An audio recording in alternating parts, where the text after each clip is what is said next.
Hi, and welcome to this eBay auction for another form of Tinder. More fun with fire. For a long time, my favourite Tinder for starting my fires has been birch bark. The only downside of birch bark, it can be difficult to light from a steel, particularly if you leave the inner bark on when you collect it. So with that in mind, I've tried to make that a little easier to take spark and remedy that problem. And I've created a tinder which mixes the birch bark with a natural fibre from seed pod of a rainforest tree, which is organic, unbleached, so it's good for the environment, as they say. So without further ado, this is bushmuck.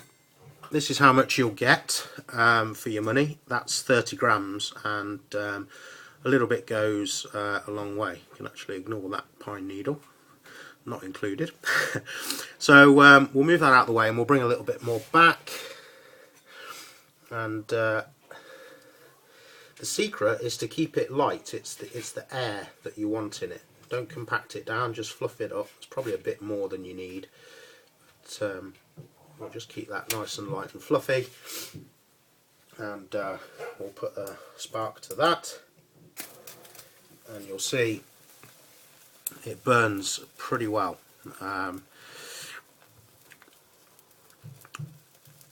If you pack it too tightly, it can go out. If that happens, then just prise it apart and let that air in. That's what it needs to thrive. But the natural fibre on its own, if you were to light that just in a pile of itself, then it would burn really, really rapidly.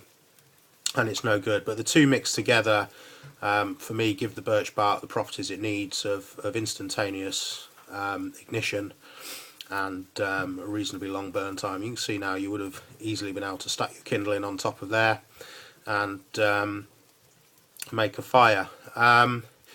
Birch bark is, I wouldn't say it's waterproof. It's a good wet fire starter, but the way this is prepared with the back bark on, you'd need to dry it out some before it'd take a spark in the wet. The natural fibre will dry very, very quickly, and what I would suggest, if you ever got your kindling wet, then first put it in an arm of your shirt or something and wring it through to absorb as much moisture as you can, and then perhaps stick it under your armpit for a while and give it some heat and wait for it to dry. The man-made fibre dries very, very quickly, but it'll be the birch bark that you need to spend some time drying out.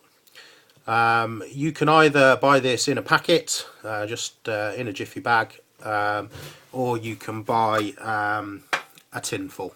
And I'm hoping that 30 grams or so will fit into a tin quite snugly, so that you can see that's properly packed in.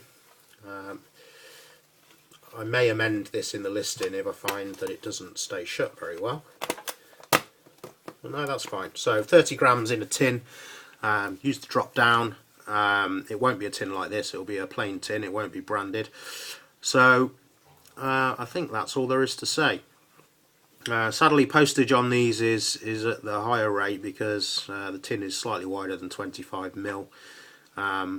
But essentially the price with it in a tin is not much more than you'd pay for a tin on its own with delivery. So thanks for looking in, and any questions please post them up on the listing and I will get back to you. Cheers.